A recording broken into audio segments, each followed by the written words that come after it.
Okay, so what we've been doing today is actually pressure washing the chassis to get rid of all the grease and oil that's been accumulating over the last 100 odd years. So we can then understand what state the chassis is in and what we need to do to preserve it for the future.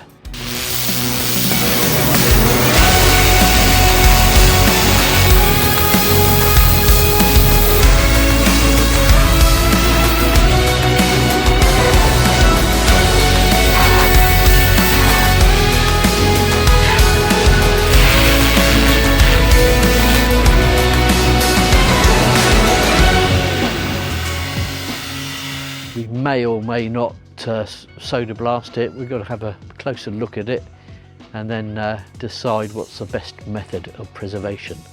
It's not too bad at all, there's not a lot of corrosion on it, so we may go just with a coat of preservative.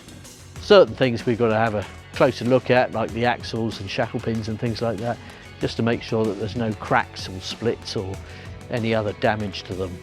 The last thing we want to do is try and run it down a beach and then have something fail just because we haven't checked something. But once we've checked it, cleaned it, lubricated it, put it all back together, painted or not painted depending on what we decide to do, then it's good to go, really.